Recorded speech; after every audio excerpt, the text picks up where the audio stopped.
sosok yang sangat memusuhi Nabi sallallahu alaihi wasallam, dan ini akan terulang sampai hari ini, bahkan sampai hari kiamat dibangkitkan. Sampai-sampai Al-Quranul Karim menyebutkan sosok ini dan diturunkan satu surat secara sempurna. Bahkan surat yang sangat mudah dihafal, mulai daripada orang dewasa sampai anak-anak. Artinya sejarah ini akan terus terulang terbaca sampai hari ini, bahkan sampai kiamat dibangkitkan. Siapa tokoh yang kita akan bahas di malam hari ini?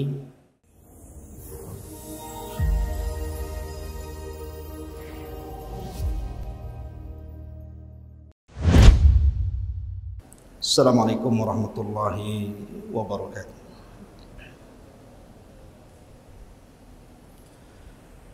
Alhamdulillah, salatu wassalamu ala Rasulillah wa ala alihi wa sahbihi wa mawalah, wa la hawla wa la quwata illa billahi wa ba'd. Segala puja dan puji hanya milik Allah subhanahu wa ta'ala. Di malam hari ini kita masih bisa dipertemukan Allah di Masjid Muhajirin. Salawat dan salam tak lupa kita haturkan kepada Rasul kita yang mulia Muhammad sallallahu alaihi wa ala alihi wasallam. Allahumma salli ala Muhammad wa ala alihi wa sahbihi wa man sara ala nahjihi ila yaumiddin. Pembahasan di malam hari ini, kita akan membahas tentang satu sosok yang sangat memusuhi Nabi sallallahu alaihi wasallam, dan ini akan terulang sampai hari ini, bahkan sampai hari kiamat dibangkitkan. Sampai-sampai Al-Quranul Karim menyebutkan sosok ini dan diturunkan satu surat secara sempurna. Bahkan surat yang sangat mudah dihafal, mulai daripada orang dewasa sampai anak-anak. Artinya sejarah ini akan terus terulang terbaca sampai hari ini, bahkan sampai kiamat dibangkitkan. Siapa tokoh yang kita akan bahas di malam hari ini? Dialah Abdul Uzza ibn Abdul Muttalib, atau dikenal dengan Abu Lahab.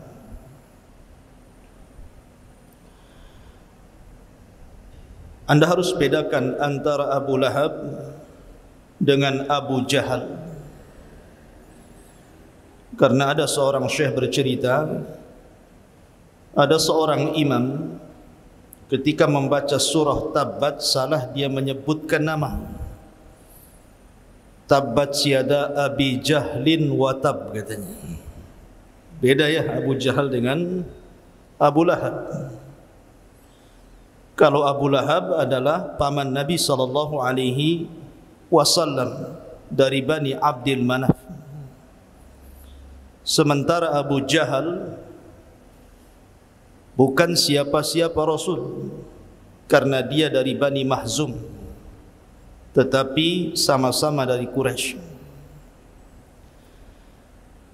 Abu Lahab namanya adalah Abdul Uzza ibn Abdul Muttalib ibn Hashim ibn Abdi Manaf ibn Qusay ibn Kilab ibn Marrah ibn Ka'ab ibn Lu'ay, sampai kepada Ibnu Ma'd ibn Adnan, dan terus sampai kepada Ismail alaihi salatu wassalam, putra Ibrahim alaihi salatu wassalam. Lah Abu Lahab sendiri dikaruniai anak-anak yang cukup banyak, ada 4 orang. Yang pertama namanya Utbah ibn Abi Lahab, Yang kedua namanya Utaibah ibn Abi Lahab. Yang ketiga namanya Mu'tab ibn Abi Lahab. Dan yang terakhir Dzurrah bintu Abi Lahab. Ini semua putra-putra dan satu putri Abi Lahab yang disebutkan oleh ahli sejarah. Bicara tentang Abi Lahab, Abu Lahab itu kunyah dan bukan nama aslinya. Sebab tadi saya katakan bahwa nama aslinya adalah Abdul Uzza, sama dengan Abu Jahal, itu kunyah. Nama aslinya adalah Amr ibn Hisham, sama dengan Abu Bakar, itu kunyah. Nama aslinya Abdullah ibn Uthman ibn Kuhafa.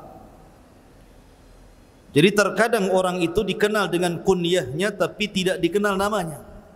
Seperti saya, Abu Humairah. Sebagian orang tidak tahu nama asli saya. Tetapi dalam Islam kunyah itu merupakan syaraf, merupakan keutamaan, bahkan sunnah hukumnya. Dan biasanya kunyah itu dinasabkan kepada putra terbesar dari orang yang memiliki putra tadi, atau mungkin putra yang paling saleh dari anak-anaknya kemudian dikunyahnya kepada dia. Tetapi karena ini sunnah, terkadang orang yang tidak punya anak pun disunnahkan untuk memiliki kunyah. Contohnya Aisyah radhiyallahu anha. Aisyah radhiyallahu anha itu tidak punya keturunan, tapi orang-orang memanggilnya Ummu Abdillah. Padahal Abdullah bukan anaknya Aisyah, tapi anak daripada Asma, saudarinya yang tertua, Asma bintu Abi Bakar, yang menikah dengan Zubair bin Awam. Lahirlah Abdullah ibn Zubair. Tetapi karena Abdullah bin Zubair masih kecil, suka digendong Aisyah radhiyallahu anha, maka orang-orang kemudian memanggilnya Ummu Abdillah. Padahal bukan nama anak Aisyah, karena Aisyah tidak punya anak. Tapi begitulah kunyah.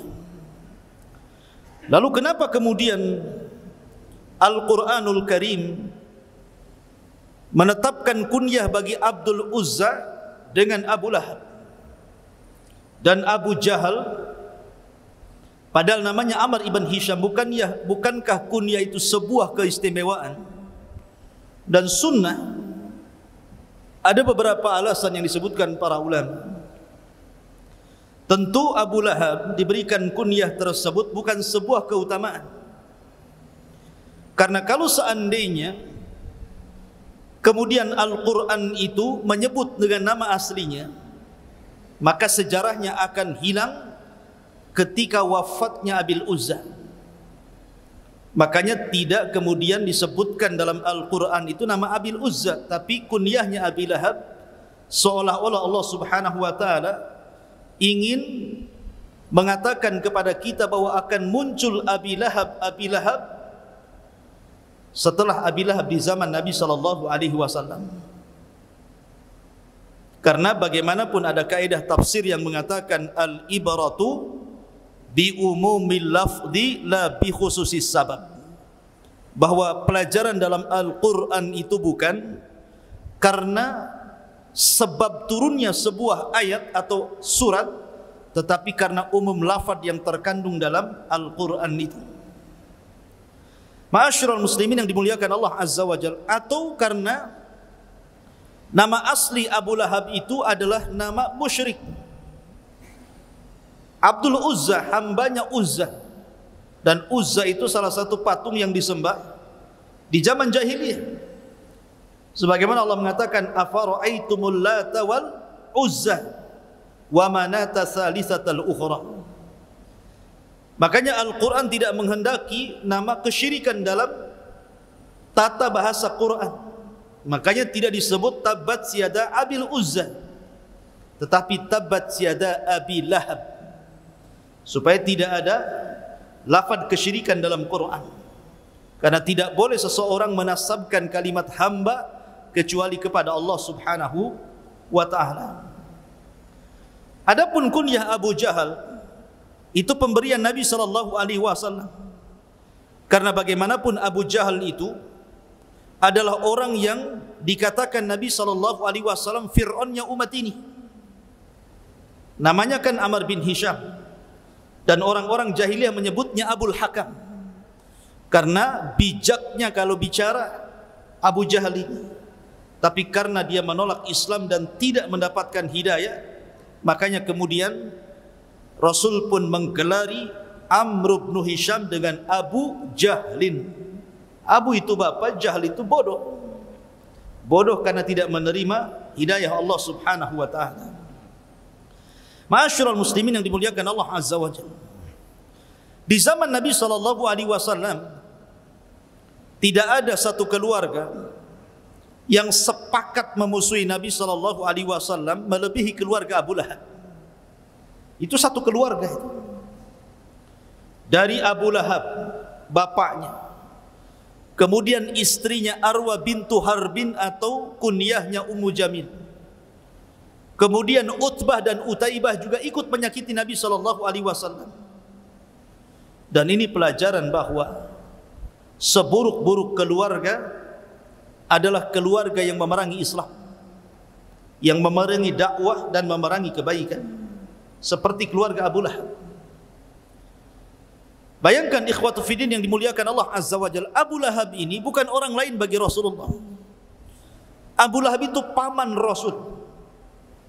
Karena Nabi SAW dikaruniai oleh Allah 10 paman.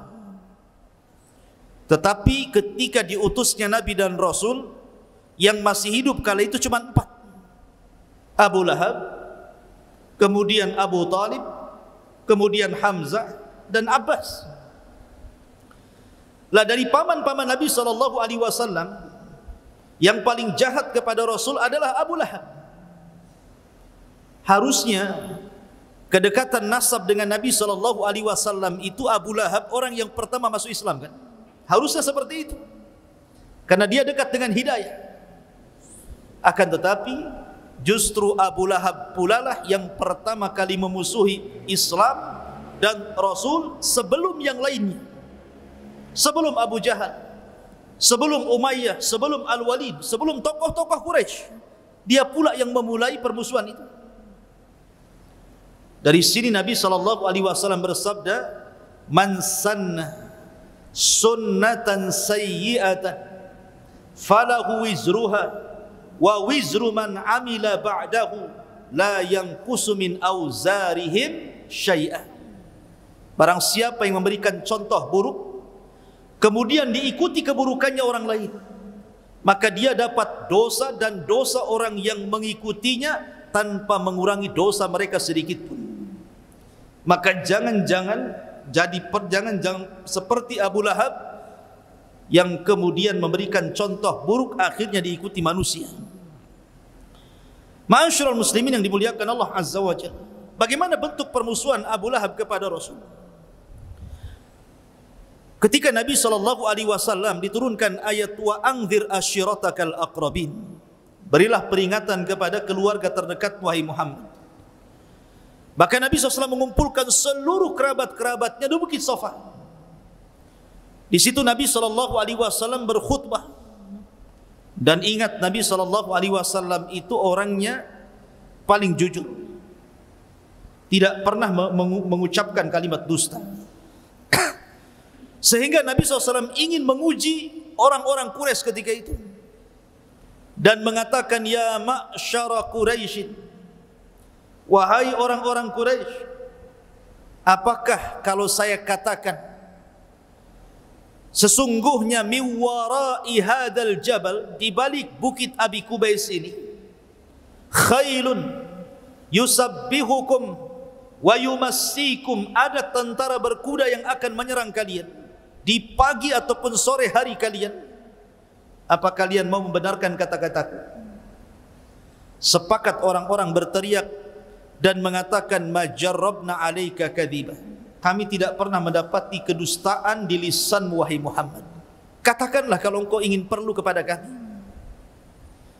Ketika Rasul melihat bahwa semuanya mengakui kejujuran dia, Dari sini maka Nabi SAW mulai kemudian mendakwahkan dakwah tauhid. Kemudian mengatakan, idzan qulu la ilaha illallah tuflihu.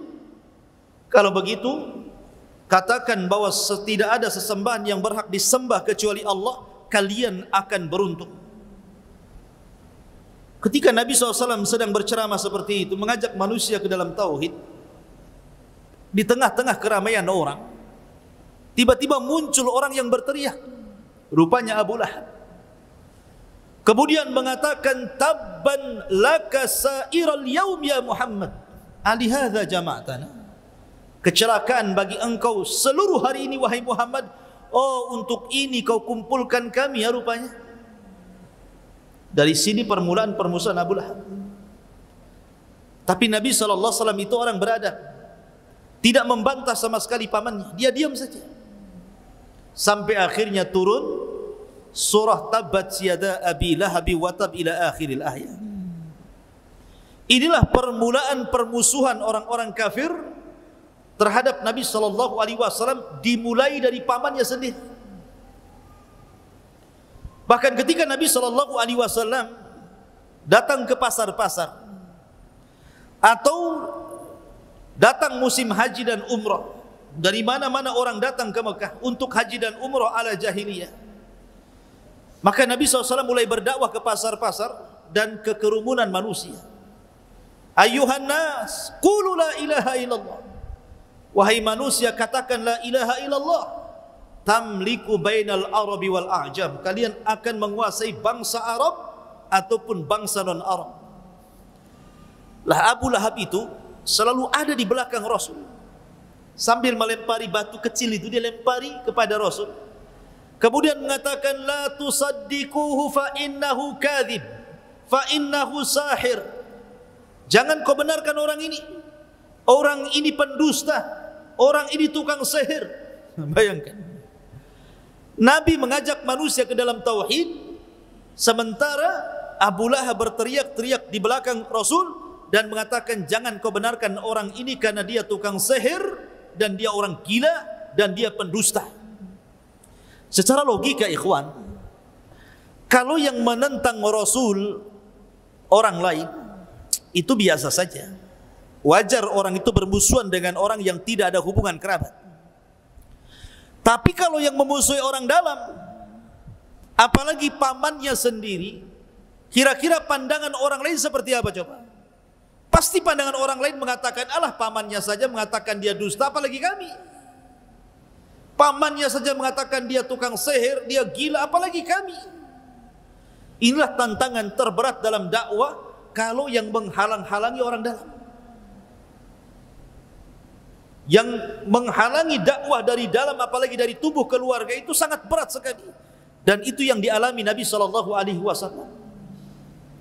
Bahkan suatu ketika Abu Lahab itu selalu menaruh kotoran di depan pintu Rasul SAW. Selalu cari kotoran, diletakkan di depan pintunya. Kemudian apabila Nabi SAW datang atau hendak keluar, terkadang tersakiti dengan kotoran itu, terkadang terinjak. Karena di zaman itu jarang orang pakai sandal. Sandal itu sesuatu yang sangat istimewa di zaman itu. Jangan di zaman itu, di zaman kita kecil-kecil saja orang ke sekolah itu nggak pakai sepatu, nyeker kan gitu. Susah orang mau beli sepatu itu. Apalagi di zaman Rasul, orang pakai sandal itu kalau safar saja. Karena supaya tidak langsung terkena padang pasir yang panas menyengat itu. Maka Rasul terkadang tersakiti. Maka Nabi SAW terkadang mengatakan, ayyu jiwarin hadha, tetangga seperti apa ini? Terkadang Nabi SAW berteriak seperti itu. Tetangga seperti apa ini tidak menghormati tetangganya?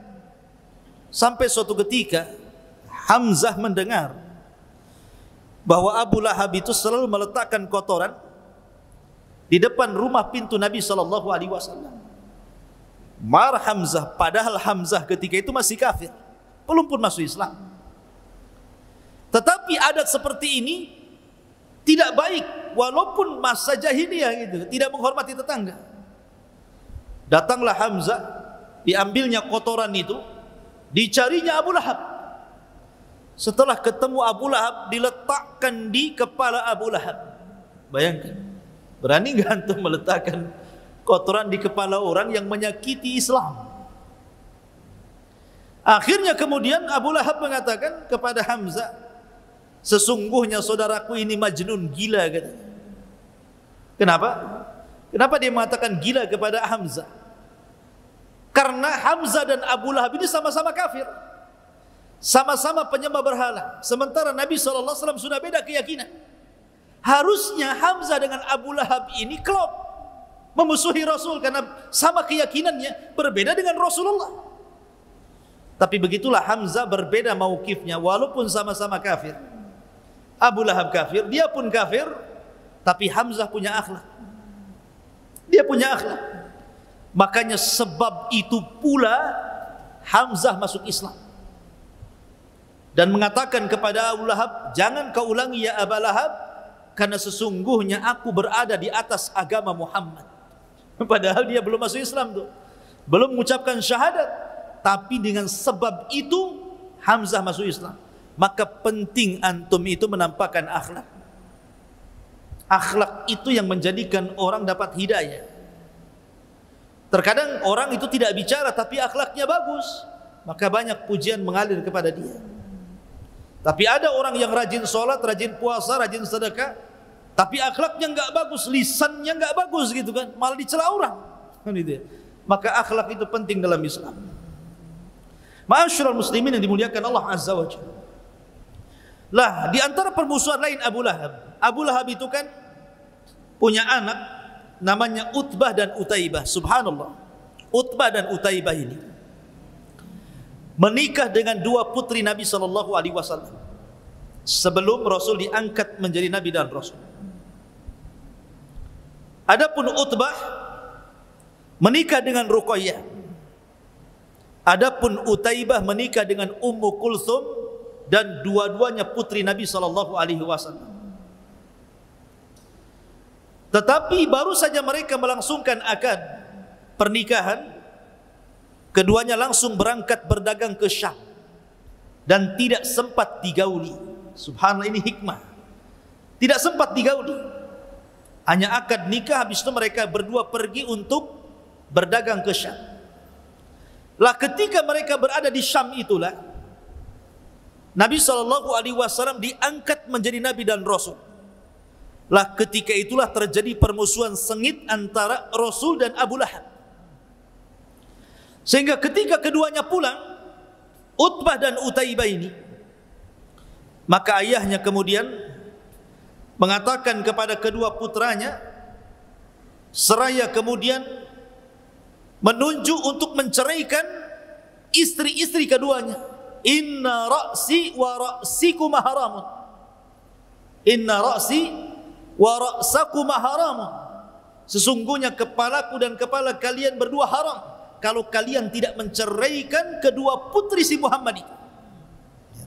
Sampai segitunya permusuhan Abu Lahab. Adapun Utbah, dia langsung datang kepada Nabi SAW dan mengatakan, aku ceraikan Ruqayyah, kemudian pergi.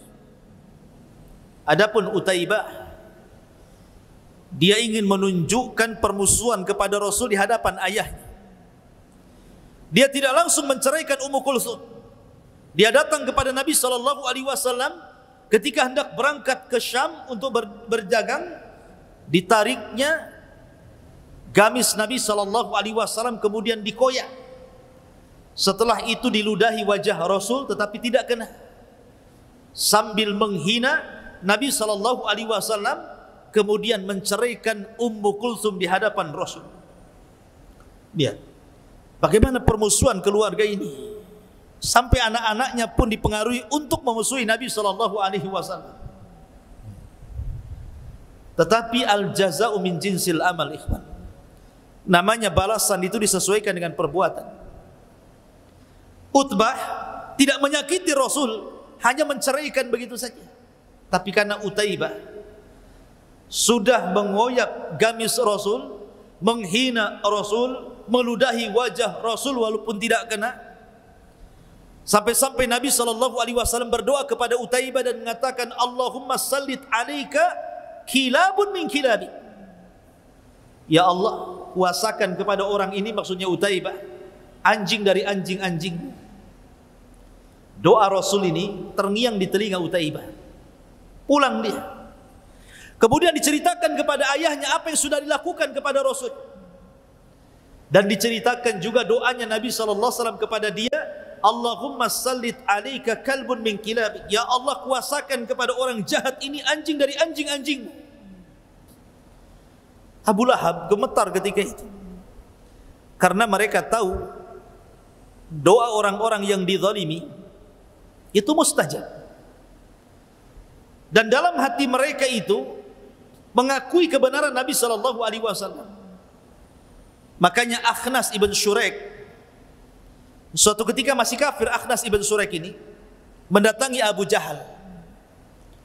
Berdua saja itu di rumahnya.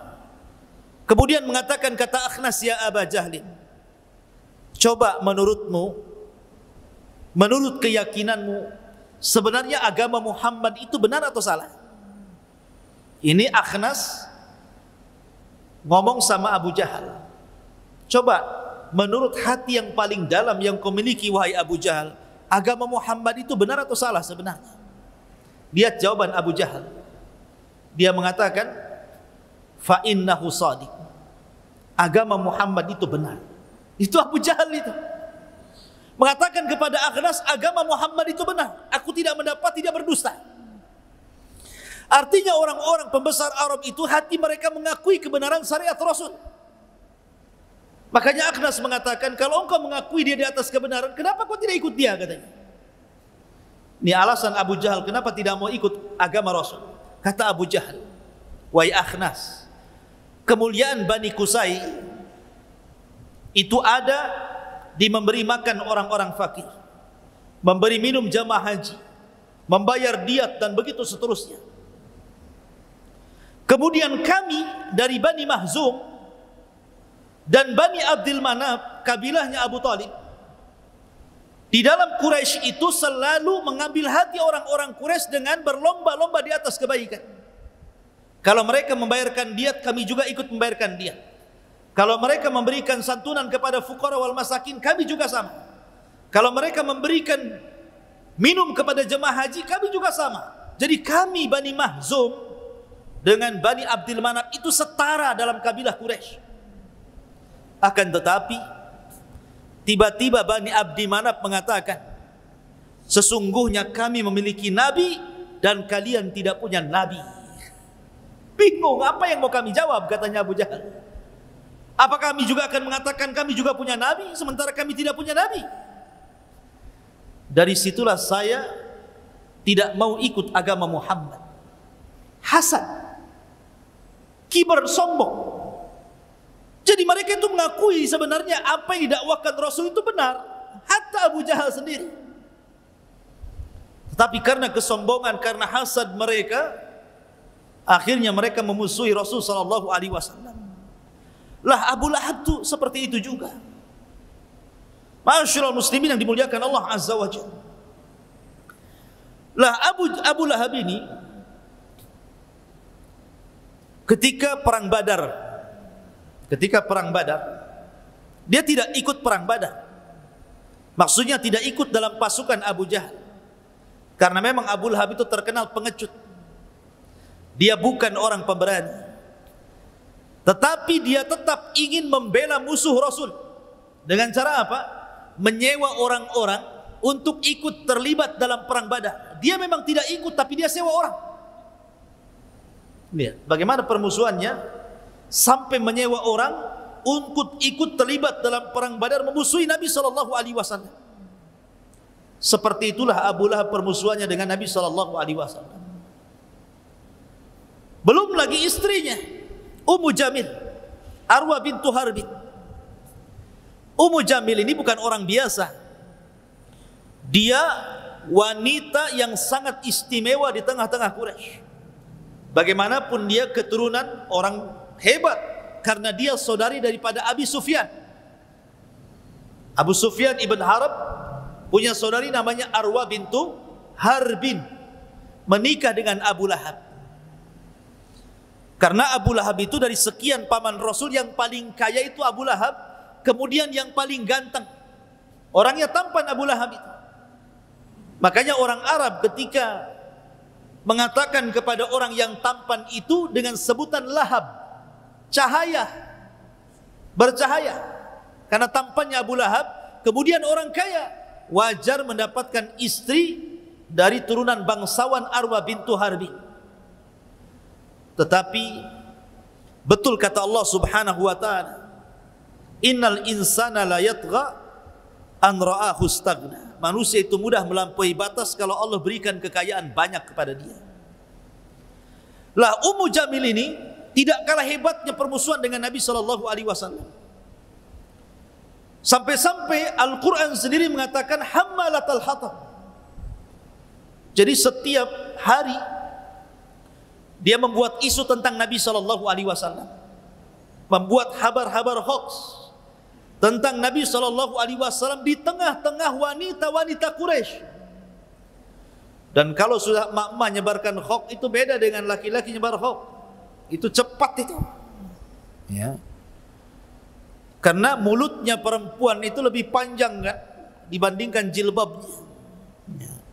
Jadi kalau dia mau fitnah itu luar biasa. Bukan hanya dengan lisannya, tapi juga dengan dananya.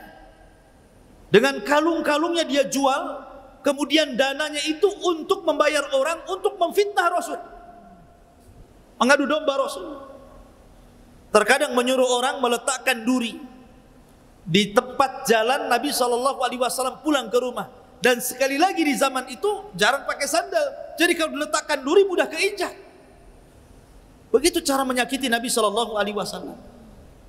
Bahkan suatu ketika Ummu Jamil ini pegang batu, mau menumbuk dengan batu itu wajah Nabi SAW. Dicarinya Rasul. Rupanya Nabi SAW sedang bersandar di kiswah Ka'bah dengan Abu Bakar. Ketika dari kejauhan Abu Bakar melihat Arwa bintu Harbin dan mengatakan, ya Rasulullah, kayaknya wanita ini sedang marah, sebaiknya kau pergi. Tapi Rasul tidak mau pergi dan mengatakan, tenang saja, biarkan dia datang. Datang Arwa bintu Harbin. Allah takdirkan kedua matanya tidak melihat Rasul. Itu mukjizat, Rasul tidak bisa kelihatan oleh Ummu Jamil padahal di hadapannya. Yang kelihatan cuma Abu Bakar saja. Kemudian kata Arwa bintu Harbin, ya Aba Bakrin, aina sahibuk? Di mana kawanmu si Muhammad itu? Abu Bakar heran, ada di sampingnya kok nanya di mana saudaranya. Tetapi Rasul hanya mengisyaratkan dengan matanya, layani saja. Kata Abu Bakar, kenapa kau mencari saudaraku Muhammad? Kata Arwa bintu Harbin, qad balagani annahu yahjuni. Telah sampai berita kepadaku dia telah mengejek diriku. Lau ra'aituhu la ramaituhu bihadal hajara fi. Kalau aku lihat dia, aku lempar batu yang ada di tanganku ke kepalanya, katanya. Bayangkan. Kemudian dia membacakan syair, mudhammaman abaina wa amrahu asaina wa dinahu qalaina. Mudhammam, orang yang tercela, kami tidak mau untuk mengikutinya. Wa amrahu asaina, seluruh perintahnya kami bermaksiat. Wa dinahu qalaina, dan semua agamanya kami berlepas diri. Kemudian dia pergi sambil gerutu. Rasulullah di depan tapi tidak melihat. Lihat apa kata Rasul kepada Abu Bakar, a'mallahu basaraha. Allah butakan kedua matanya sehingga dia tidak bisa melihat. Dari sini ma'asyiral muslimin yang dimuliakan Allah Azza wa Jalla, demikian dahsyatnya permusuhan Abu Lahab. Baik Abu Lahab, baik istrinya, baik anak-anaknya ikut campur untuk memerangi Nabi sallallahu alaihi wasallam. Pantaslah kalau seandainya Allah Subhanahu wa taala akhirnya menurunkan surat khusus untuk bicara tentang Abu Lahab. Kita sedikit membahas tentang surat yang turun kepada Abi Lahab. Allah Subhanahu wa taala berfirman, tabbat yada abi lahabi wa tab. Celaka kedua tangan Abi Lahab, watab, dan pasti celaka. Subhanallah, keajaiban bahasa Quran. Tabba, kalaupun dibalik batta, tabbat itu diambil dari tabbah. Coba kita balik ba duluan, batta. Dua-duanya artinya sama, celaka. Antum mau ngomong tabba ataupun batta itu sama dalam bahasa Arab artinya. Celaka dua-duanya. Kecelakaan bagi yada Abi Lahab. Kedua tangan, maksudnya kedua tangan di sini karena yang paling banyak melakukan pergerakan itu tangan. Artinya usaha Abi Lahab dan pasti binasa. Celaka seluruh usaha Abi Lahab dan pasti binasa.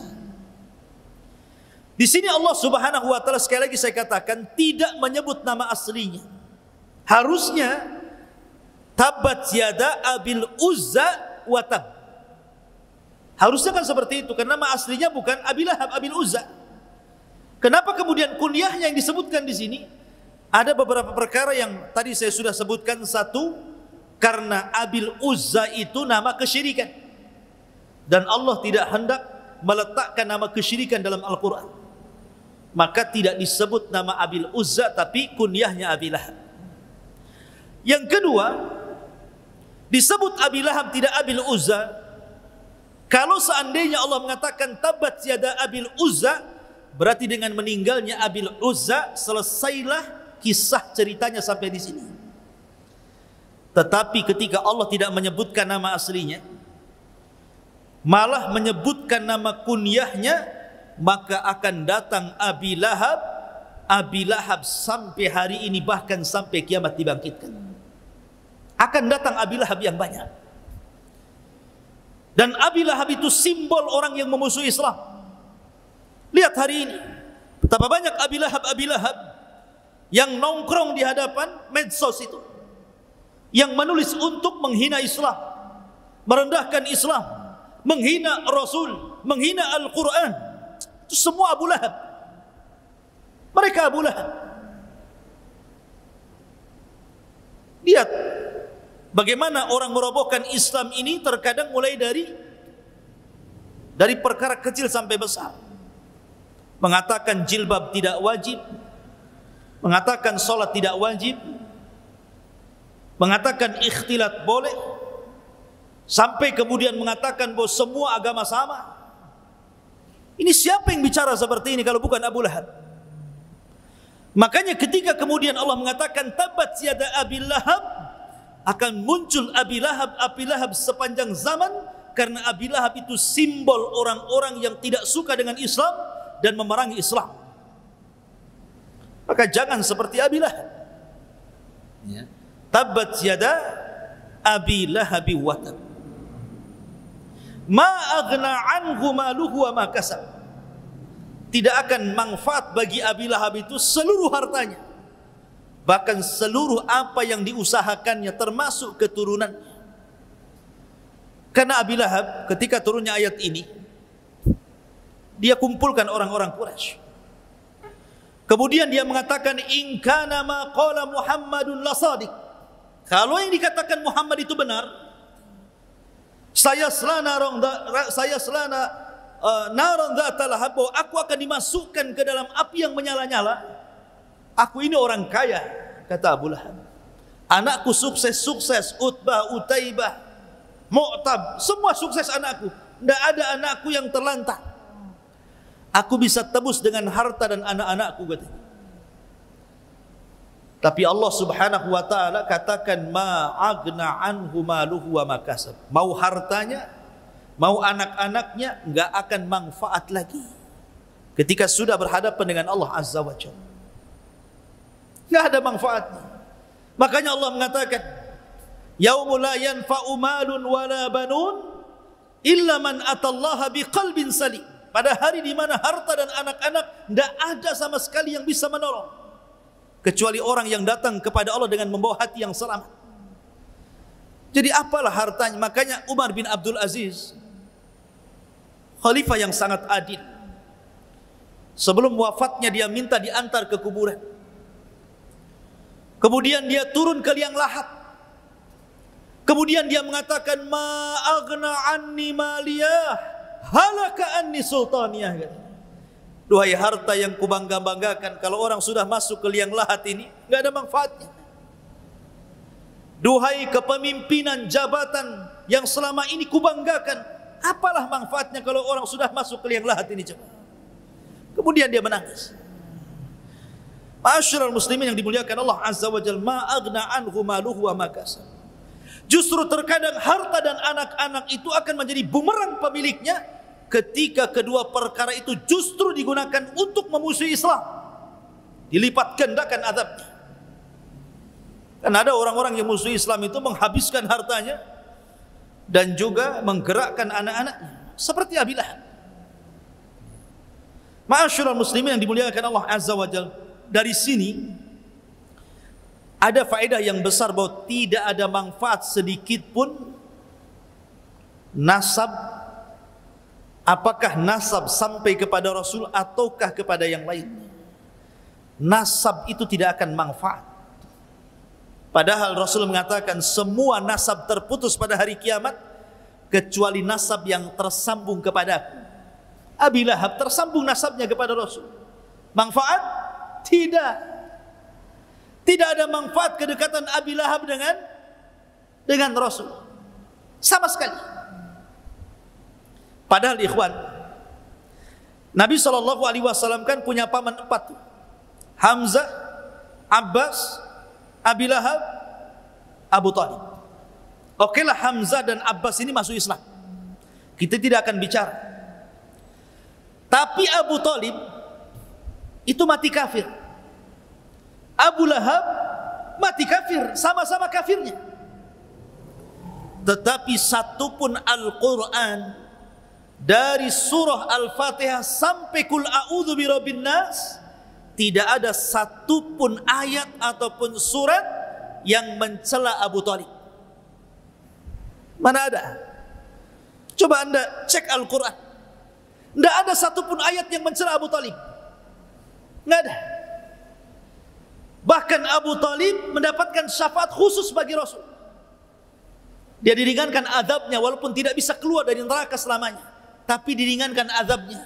Dia hanya sampai ke tumit mata kakinya, nerakanya, tapi cukup mendidihkan kepalanya, kata Rasul. Harusnya Abu Talib itu berada di gelombang neraka yang paling dalam, tapi karena dia sudah menolong diriku semasa dakwahku, kata Rasul, maka diberikan syafaat khusus, diringankan azabnya. Tetapi Abu Lahab sama-sama kafir. Abu Talib mati kafir, Abu Lahab mati kafir. Tapi lihat, Allah Subhanahu wa taala turunkan ayat Tabbat yada Abi Lahab dengan surat yang sangat pendek dan tidak disisipkan di surat yang panjang. Kan bisa saja surah Al-Lahab ini disisipkan di tengah-tengah surah Al-Baqarah, disisipkan di tengah-tengah surah Al-Imran, disisipkan di tengah-tengah surah An-Nisa, disisipkan di tengah-tengah surah Al-A'raf, kan bisa saja. Kenapa kemudian dipisahkan? Satu surat yang sangat pendek, pendek sekali, sampai anak kecil bisa menghafalnya. Menunjukkan bahwa balasan itu disesuaikan dengan usahanya. Karena dia orang yang pertama memusuhi Rasul, melibatkan seluruh keluarga dan hartanya untuk memusuhi Rasul, maka seolah-olah ayat ini menjadi doa bagi Abi Lahab. Sampai hari ini bahkan kiamat dibangkitkan, semua orang membacanya. Sampai anak-anak pun bisa membacanya. Sampai orang yang hafalannya tidak punya, kalau jadi imam tabat si aja paling yang bisa itu. Coba lihat, ngeri dia Abu Lahab. Dibuatkan surat pendek sehingga orang mudah ngapal. Seolah-olah doa bagi dia, semua akan diingat tuh kenangan Abi Lahab itu. Ma'asyiral muslimin yang dimuliakan Allah Azza wa Jalla, intinya hubungan nasab itu tidak akan manfaat walaupun nasabnya sampai kepada Rasul, kalau dia justru memerangi agama Nabi sallallahu alaihi wasallam. Mau anda Habib, mau anda bukan Habib, yang menentukan kemuliaan bukan nasab anda kepada Rasul, tapi ketakwaan anda kepada Allah Subhanahu wa taala. Ma'asyiral muslimin yang dimuliakan Allah Azza wa Jalla. Kemudian Allah mengatakan sayasla naran dzata lahab. Abi Lahab ini akan dimasukkan ke dalam neraka dzata lahab yang menyala-nyala. Lihat bahasa Quran. Allah tidak mengatakan sayasla nara jahannam, umpamanya seperti itu. Allah masukkan ke neraka jahannam, tidak. Tapi Allah mengatakan dzata lahab. Apinya yang disebut menunjukkan, kata para ulama, aswa adzabillah, seburuk-buruknya azab Allah yang akan menimpa Abu Lahab. Bahwa Abu Lahab itu bukan hanya sekedar didekatkan dengan api neraka, tapi akan dibakar langsung, kemudian langsung gosong, langsung jadi abu, baru kemudian dikembalikan menjadi Abu Lahab kembali dan dibakar kembali. Sampai-sampai bahasa Quran seperti itu. Saking kerasnya azab Allah kepada Abi Lahab. Kemudian Allah mengatakan wamra'atuhu. Subhanallah. Allah tidak memfathahkan tak tetapi mendomahkan. Allah tidak mengatakan wamra'atahu, tapi Allah mengatakan wamra'atuhu, pakai dhammah, tidak pakai fathah. Kenapa?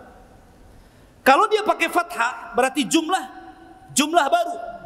Berarti kisah Abu Lahab sampai sayasla naran dzata lahab selesai sampai di sini. Kemudian ada jumlah yang baru bercerita tentang istrinya. Itu kalau di fathah. Tapi kalau di dhammah berarti cerita istrinya masih nyambung dengan cerita sebelumnya. Diatofkan. Pakai wawu atof wa mar'atuhu. Menunjukkan bahwa istrinya pun akan mengalami adab yang sama yang akan ditimpakan kepada Abi Lahab. Apa yang Allah timpakan dari adab Allah kepada Abi Lahab juga menimpa kepada istrinya, gitu maksudnya. Sampai detailnya bahasa Quran seperti ini. Allah tidak memfathah wa mru'atahu, tapi wa mru'atu dimaktufkan bahasanya. Diatofkan gitu ya. Disambungkan dengan kalimat sebelumnya. Dan kenapa? Bukankah Arwa bintu Harbin itu istrinya Abu Lahab? Dan bahasa Quran istri itu pakai zaujatun, kan itu ya, istri itu zaujatun. Kalau imro'ah itu wanita biasa. Harusnya bahasa Quran itu wa zaujatuhu, kan itu ya, hammalatal hatab. Tapi kenapa Allah mengatakan wa mro'atuhu dan wanita Abi Lahab, bukan menggunakan kalimat dan istrinya Abi Lahab? Ya Al-Quran ya, beda zauja dengan imro'ah. Kata para ulama, lihat ketika Allah mengibarahkan istri Lut, istri Nuh, istri Fir'aun, semua menggunakan kalimat imro'ah. Wa daraballahu masalan lilladzina kafarum ra'ata Nuhin wa imra'ata Lut. Kenapa Nuh seorang nabi, Lut seorang nabi, tidak menggunakan zaujah tapi menggunakan imro'ah? Karena dalam keluarga Nuh dan Lut itu tidak ada kedamaian. Tidak ada kedamaian. Karena kedua wanita Lut dan juga Nuh ini berkhianat kepada suaminya. Fakhanatahuma. Makanya Allah mengatakan wa qila dkhulan nara ma'ad dakhilin. Allah masukkan kedua wanita ini ke dalam neraka. Sama di sini juga wa mar'atuhu hammalatal hatab. Seolah-olah Allah ingin mengatakan bahwa Abu Lahab dengan istrinya ini tidak akur di dalam rumah tangganya. Banyak cekcok, dan cekcoknya istrinya Abu Lahab dengan Abu Lahab itu lebih besar di dalam rumah tangga dibandingkan di luar rumahnya. Jadi mereka itu selalu tidak damai, tidak tenang, suka cekcok. Mereka hanya sepakat itu kalau memusuhi Nabi saja. Oh gitu loh. Jadi itu bahasa Quran seperti itu. Sebab kalau sudah cekcok di dalam rumah, pasti akan buruk keluar rumah. Coba saja antum bermasalah dengan istri kan, marah dengan istri. Kadang-kadang kemarahannya ini terbawa keluar rumah kan. Kenapa lah kau emosi hari ini? Tak ada lah, padahal lagi emosi di rumah kan gitu. Itu terbawa tuh biasanya seperti itu. Lah makanya Abu Lahab ini Emosi dalam rumah itu juga keluar rumah sama dengan istrinya. Makanya Allah tidak menggunakan wa zaujat lain dengan istri-istri Rasul. Allah tidak menyebut dengan kalimat imra'ah. Ya ayyuhan nabi qul li azwajika wa banatika wa nisa'il mu'minin, kan itu. Wahai Nabi, katakan kepada azwaj, jama daripada zaujah, istri-istrimu. Karena istri Rasul dengan Rasul itu sakinah, mawaddah, warahmah, tidak ada permusuhan. Tapi keluarga Abu Lahab itu permusuhan, itu suami istri, sehingga permusuhannya sampai keluar rumah. Itulah jeleknya keluarga Abu Lahab. Makanya Allah bahasakan wa mra'atuhu hammalatal hatab. Hamma dalam bahasa Arab itu namanya siyagul mubalaghah. Siyagul mubalaghah itu artinya bentuk isim yang berbentuk berlebih-lebihan dalam makna. Jadi bukan hanya sekedar membawa satu kali, tapi sering membawa, gitu maksudnya. Bukan hanya memfitnah satu kali, tapi terus memfitnah. Itu disebut hammalatul hatab namanya. Bukan sekali dua kali, tapi mengadu dombanya itu terus, seolah-olah hidupnya dihabiskan hanya untuk mengadu domba, menjelek-jelekan Nabi SAW. Itulah arti hammalatul hatab. Makanya Al-Quran, ini kaidah Al-Quran, ikhwan. Siapapun yang dicela dalam Al-Quranul Karim, maka dia tidak pernah akan mendapatkan hidayah sampai dia mati. Siapapun yang dicela dalam Al-Quran, maka dia tidak akan pernah mendapatkan hidayah sampai dia wafat. Abu Lahab dicela dalam Al-Quran wafat su'ul khatimah. Istrinya dicela dalam Al-Quran wafat su'ul khatimah. Abu Jahal dicela dalam Al-Quran, ara'aita alladhi yanha 'abdan idza shalla. Tidakkah kau melihat ada seseorang yang berani melarang orang sedang solat? Karena Abu Jahal mengatakan, kalau aku melihat Muhammad solat di Ka'bah, ku tunjang lehernya, katanya. Maka Allah turunkan ara'aita alladhi yanha 'abdan idza shalla. Dicela dalam Al-Quran. Akhirnya Abu Jahal pun mati su'ul khatimah.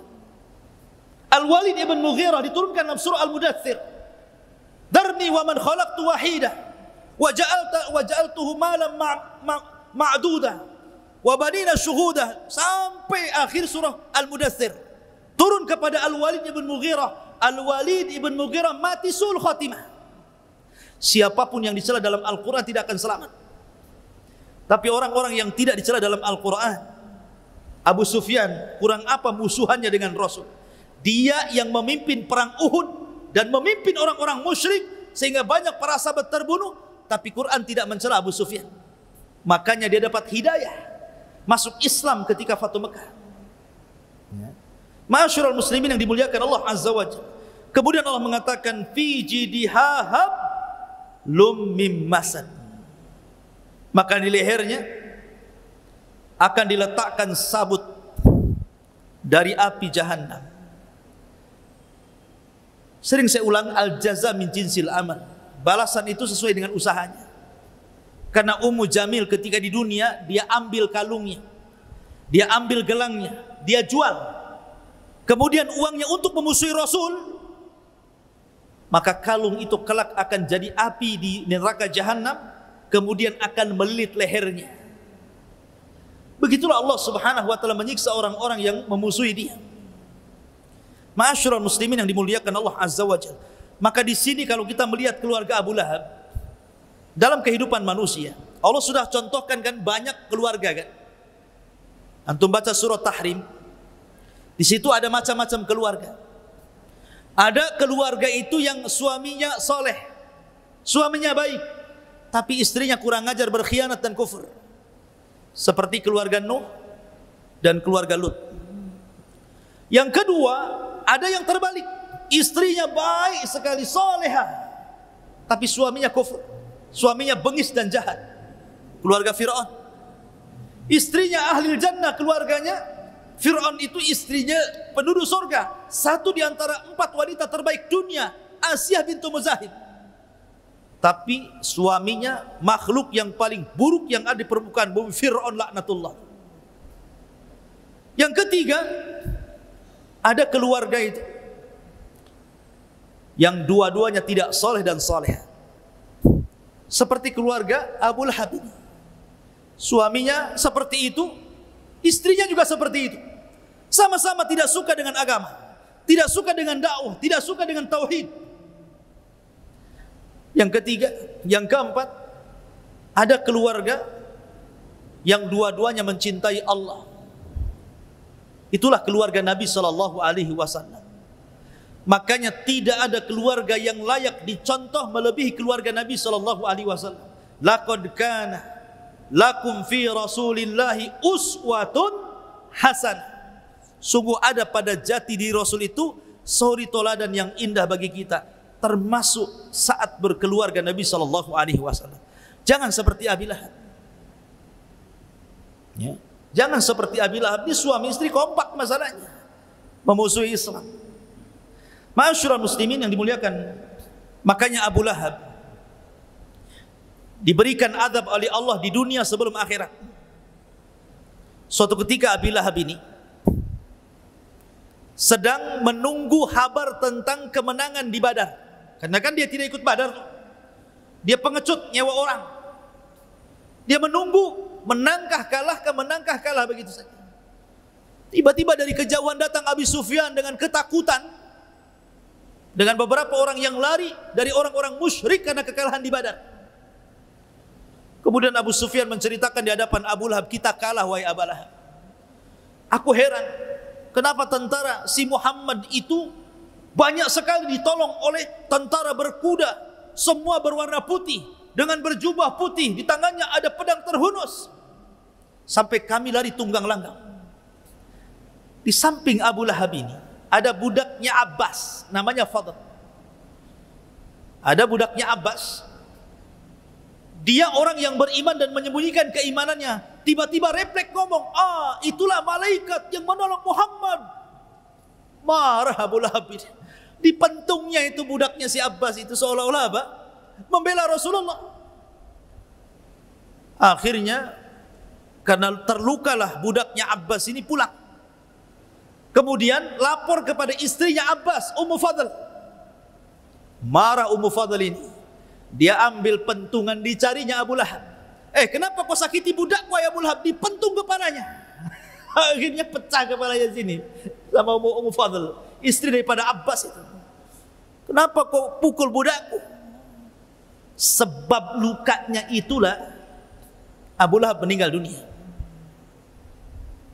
Ada juga yang mengatakan bahwa Abu Lahab itu terkena penyakit namanya adas, penyakit yang parah, luka yang parah. Jadi ketika kemudian dia hendak safar, di tengah jalan kumat penyakit itu, kemudian meninggal dan tidak diketahui jasadnya kecuali setelah 3 hari. Bayangkan jasad 3 hari tidak diketahui busuk tidak? Busuk. Manusia pun tahu ini jasadnya siapa ini? Jasadnya Abu Lahab. Sampai anak-anaknya tidak berani mendekati Abu Lahab karena busuknya. Tapi orang-orang mengatakan kepada anak-anaknya, kalian tega kepada bapak-bapak kalian, kuburkan ayah kalian ini. Tapi mereka tidak mau. Terpaksalah akhirnya dikubur di mana dia meninggal. Tidak digalikan kuburan, langsung dilempari batu. Kayak orang dirajam, dilempari batu sampai numpuk. Itulah kuburannya Abu Lahab. Subhanallah. Allah hinakan. Termasuk putranya juga Utaibah, yang sudah meludahi Rasul, mengoyak gamis Rasul. Ketika dia hendak berangkat ke Syam, Abu Lahab ini terngiang dengan doanya Rasul, sehingga dia mengatakan kepada kawan-kawannya, jaga putraku ini, jaga putraku ini. Kan sebenarnya Abu Lahab itu yakin dengan doanya Rasulullah, suruh minta ke kawan-kawan dagangnya, tolong jaga putraku ini, katanya. Karena aku mendengar Muhammad mendoakan seperti ini, katanya. Berangkatlah mereka ke Syam. Ketika sudah sampai di perbatasan Syam, di tempat namanya Bani Zuraik, orang-orang ini sedang tidur di bawah pohon sambil istirahat. Ketika terbangun, tiba-tiba ada asad, ada harimau, ada singa di hadapannya, singa padang pasir. Tiba-tiba yang diserang pertama adalah Utaibah. Langsung diserang lehernya, kemudian dipisahkan leher dari badannya. Ketika itu singa itu menggigit lehernya, dia sempat berteriak, qatalani Muhammad katanya. Muhammad sedang membunuhku. Muhammad di mana? Dia di mana? Dia ada di Syam, Rasul ada di Madinah. Tapi dia mengatakan qatalani Muhammad. Muhammad sedang membunuhku, Muhammad sedang membunuh. Sampai akhirnya meninggal, terpisah kepala dari badannya. Bagaimana Allah Subhanahu wa taala mengazab orang yang memusuhi dakwah. Hati-hati. Siapapun yang memusuhi dakwah Nabi SAW, pasti akan ada azab dunia sebelum azab akhirat. Dan itu terjadi di zaman Imam Ibnu Hazm. Sampai dikisahkan di zaman Imam Ibnu Hazm, ada seorang laki-laki yang mendengar hadis, kan tidak boleh seseorang itu dalam sholat melihat ke atas atau ke samping, karena itu curian syaitan yang sedang mencuri khusyuk kita. Ya. Kemudian Nabi SAW mengancam akan dirubah kepalanya seperti kepala keledai, kan begitu hadisnya. Siapa yang mengangkat kepalanya melihat ke langit kemana-mana ketika sholat itu, maka akan dirubah kepalanya seperti kepala keledai. Dalam riwayat, apabila dia mendahului imam. Jadi imam belum ruku, sedang ruku belum berdiri, dia sudah berdiri, maka diancam kepalanya seperti kepala keledai, akan dirubah kepalanya seperti kepala keledai. Jadi orang ini nggak yakin, mana ada kepala orang kok diganti dengan kepala keledai katanya. Dipraktekkan pula dalam sholat sama dia. Jadi sebelum imam itu bangkit dari ruku, sudah ruku dulu. Subhanallah. Seketika itu Allah robah kepalanya seperti kepala keledai. Dan itu disebutkan oleh Imam Ibnu Hazm dalam kitabnya. Allah berikan azab sebelum dunia, sebelum akhirat. Bahkan di zaman salaf, ada orang yang menghina hadis Rasulullah SAW mengatakan, idza staiqadha ahadukum min naumihi, apabila seseorang bangun dari tidur malamnya, hendaklah dicuci, falyaghsil yadayhi thalatha marrat, hendaklah cuci tangannya 3 kali. Fa inna ahadakum la yadri aina batat yadah, karena seseorang tidak tahu ketika tidur malam itu tangannya di mana, nginap di mana enggak tahu. Nginap di belakang kan, nginap di depan kan enggak tahu kan, itu antum tidur. Tangan antum malah di mana kan enggak tahu. Nyelip-nyelip di mana kan enggak tahu. Makanya setelah bangun tidur cuci dulu. Jangan langsung main ambil nasi sahur gitu. Nanti enggak jelas isi tangannya. Tiba-tiba ada seorang laki-laki mengatakan, ana adri aina batat yadi, saya tahu di mana tangan saya menginap. Kurang ajar tidak? Rasul yang mengatakan tidak tahu, dia mengatakan tahu pula, kan begitu ya. Ini kan kurang ajar hadis Nabi. Akhirnya dihukum orang ini. Ketika keesokan harinya dia tertidur, tiba-tiba Allah masukkan tangannya satu hasta ke dalam duburnya. Satu hasta itu dari sini ke sini loh Pak, masuk ke liang dubur. Ketika dia bangun, dia kaget tangannya ada di dalam dubur itu. Sekarang baru tahu kan di mana tangannya menginap. Subhanallah. Karena ini menghina sunnah Nabi. Bahkan di zaman Nabi juga ada. Ada orang makan pakai tangan kiri. Kata Rasul, kul biyaminik, makan dengan tangan kananmu. Dia mengatakan la astati, saya nggak bisa. Belum dicoba sudah bilang nggak bisa. Di depan Nabi lagi. Maka Rasul marah dan mengatakan, mastata'ta abadan, idzan mastata'ta abadan, kalau gitu kau tidak akan mampu mengangkat tanganmu selamanya, katanya. Akhirnya dua-duanya nggak bisa ngangkat gitu. Mau makan susah coba. Maka hati-hati dalam mencela sunnah. Maka lihat azabnya Abu Lahab, ini pelajaran besar bagi kita. Jangan sampai menjadi keluarga seperti keluarga Abi Lahab. Wallahu a'lam bishawab. Sudah jam 9 lebih. Subhanakallah bihamdika asyhadu an la ilaha illa anta astaghfiruka wa atubu ilaik. Allahu ta'ala alam. Assalamualaikum warahmatullahi wabarakatuh.